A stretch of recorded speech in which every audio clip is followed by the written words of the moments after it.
झारखंड विधानसभा का बजट सत्र चल रहा और बजट सत्र में कई ऐसे मुद्दे जो हैं वो गरमाते हुए नजर आ रहे हैं। पक्ष और विपक्ष दोनों ही एक दूसरे को घेरने का काम कर रही है। परिसीमन हो चाहे बांग्लादेशी घुसपैठ का मुद्दा क्यों न हो, विपक्ष इस पर पूरी तरीके से गर्म है। दूसरी तरफ मैया सम्मान योजना को लेकर भी एनडीए खेमा पूरी तरीके से सरकार पर हमलावर दिखा। वहीं मंत्री इरफान अंसारी ने बाबूलाल मरांडी को घेरने का काम किया है। बाबूलाल को बीजेपी जो स्क्रिप्ट दे रही है वही पढ़ रहे हैं, ये इरफान अंसारी ने कहा है। वहीं बाबूलाल को अमित शाह के सामने बांग्लादेशी घुसपैठ का मुद्दा बोलना चाहिए और केंद्र राज्य सरकार का बकाया नहीं दे रही है, इसलिए राज्य को कर्ज लेना पड़ रहा है। और स्वास्थ्य विभाग को लेकर भी विपक्ष ने राज्य सरकार पर निशाना साधा है और झारखंड में एनआरसी लागू करने की मांग को लेकर राजनीतिक घमासान मचा हुआ है। राज्य में एनआरसी लागू होने पर इरफान अंसारी को बाहर भेज देंगे, ये रणधीर सिंह ने कहा है।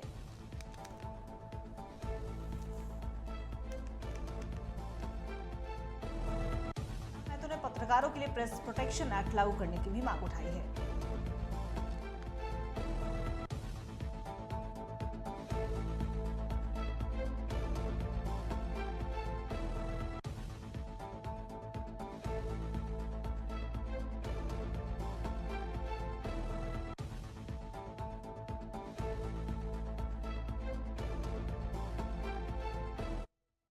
झारखंड विधानसभा का बजट सत्र चल रहा है, इसी क्रम में पक्ष और विपक्ष ने एक दूसरे को घेरने का काम किया। मैया सम्मान योजना हो या फिर तमाम मुद्दे क्यों ना हो, लेकिन इस बार के विधानसभा के बजट सत्र के दौरान एनआरसी लागू करने की मांग को लेकर भी झारखंड में राजनीतिक घमासान मचा हुआ। इरफान अंसारी ने बाबूलाल मरांडी पर जोरदार हमला भी बोला। अभी सुनिए। देखिए, बाबूलाल जी का मैं सम्मान करता हूँ और बाबूलाल जी का जो मिजाज है वो सेकुलर मिजाज है। भाजपा में जाने के बाद मैं कहना चाहता हूं, विपक्ष को जनता ने नकार दिया है और ऐसा विपक्ष बनाया है जो कमजोर है। बाबूलाल जी को पता नहीं होता कि क्या बोलना है, कब बोलना है, क्यों बोलना है। अब तो पहले तो उठते नहीं थे, अब उठ रहे हैं, तो चलिए मैं वेलकम करता हूं उनको। लेकिन मैं कहना चाहता हूं, झारखंड का जो भी सौहार्द बिगाड़ेगा उसे हम लोग बर्दाश्त नहीं करेंगे। आपसी भाईचारगी के साथ हमारी सरकार विकास कर रही है। अब एनआरसी, बांग्लादेश, ये तो पुराना मामला हो गया। कितना गाली देंगे? बाबूलाल जी को मैं चुनौती देता हूं, मैं राजनीतिक से इस्तीफा ले लूंगा अगर एक भी बांग्लादेश झारखंड में दिखा दे। वो हमारे रघुवर दास 5 साल में क्या किया, वो श्वेत पत्र जारी करने के लिए बोले।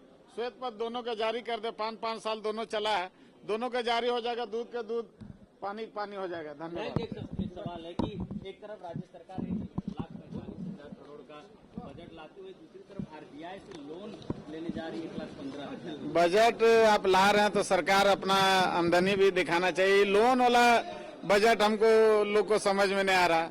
पूरा गिरवी, फिर अंग्रेज वाला शासन यहाँ पे आ जाएगा, सब चीज गिरवी रह जाएगा।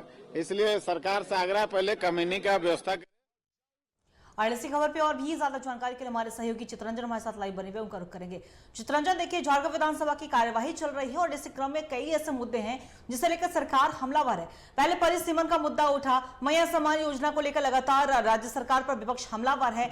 दूसरी तरफ एक नया मुद्दा अभी जाओ, क्योंकि बीते दिन बाबूलाल मरांडी ने एनआरसी का प्रस्ताव बोला है कि हेमंत सरकार जो है वे केंद्र के सामने एनआरसी लागू करने का प्रस्ताव जारी करे और अब इसी को लेकर राजनीतिक घमासान मचा हुआ है। क्या कुछ जानकारी?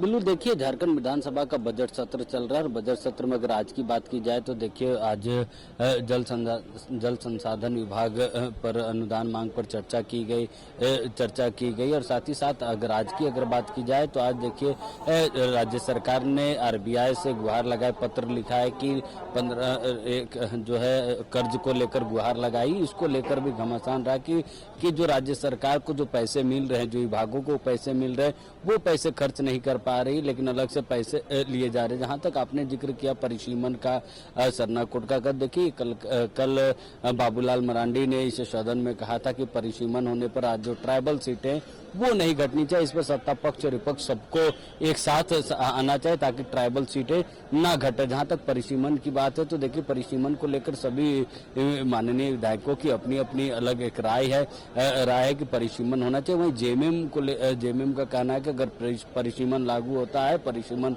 राज्य में होती है तो इससे जो ट्राइबल सीटें हैं वो घटेंगी। इसको लेकर एक स्टैंड साफ होना चाहिए कि परिसीमन में क्या आदिवासी जो ट्राइबल सीटें वो घटाएंगे या फिर उसको यथावत रहने दिया जाएगा। उसी को लेकर कई सवाल उठने लगे सदन में कि लगातार जब भी ट्राइबल सीट इसलिए घटेंगी क्योंकि राज्य जो ट्राइबल की जनसंख्या वो लगातार घटती जा रही, मुस्लिम आबादी बढ़ रही है। संथाल के क्षेत्र में डेमोग्राफी की बात लगातार भाजपा करती है कि डेमोग्राफी बदलाव आ रहे हैं। तो देखिए इन सारे मुद्दों को लेकर पक्ष और विपक्ष आमने सामने आ रहे हैं। वहीं आज देखिए अनुदान मांगों पर चर्चा हुई, वहीं इस पर बीजेपी ने कहा कि जो राशि आवंटित हो रही है उस राशि जो पिछले बार की राशि में ही खर्च नहीं कर पाई, लेकिन लगातार जो है राज्य सरकार अनुदान राशि तो आवंटित होती है लेकिन उस राशि का सही उपयोग नहीं हो पाता है। देखिए भ्रष्टाचार को लेकर लगातार रांची से लेकर झारखंड से लेकर दिल्ली तक झारखंड के भ्रष्टाचार को लेकर एक बड़ा कहा जाए तो बड़ा आरोप झारखंड को लेकर लगता रहा है कि झारखंड भ्रष्टाचारियों का अड्डा हो जाए। शराब नीति को बात कर ले या फिर बाकी चीजों को लेकर जल नल योजना की बात कर ले तो लगातार भ्रष्टाचार को लेकर आरोप प्रत्यारोप लग रहे हैं। जी बहुत बहुत शुक्रिया चित्रंजन, तमाम जानकारी के लिए नजर बना के रखिएगा। हम आपसे अपडेट लेते रहेंगे। तो बता दें आपको कि झारखंड विधानसभा की कार्यवाही लगातार हंगामे की भेंट भी चढ़ती हुई नजर आ रही, क्योंकि विपक्ष लगातार राज्य सरकार पर कई मुद्दों को लेकर हमलावर है, चाहे वो परिसीमन का मुद्दा हो या फिर आदिवासियों की घटती आबादी का मुद्दा हो, आरक्षण का मुद्दा हो या एनआरसी झारखंड में लागू करने का मुद्दा क्यों ना हो। दूसरी तरफ लगातार सत्ता पक्ष जो है वो भी विपक्ष को अपने कार्यकाल का याद दिला रही है और ये भी कह रही है कि पहले अपने कार्यकाल को देखें उसके बाद हमारे कार्यकाल पर बोले। तो दूसरी तरफ झारखंड का जो बकाया केंद्र के पास है उसे लेकर भी सदन में हंगामा होता हुआ नजर आया है। आगे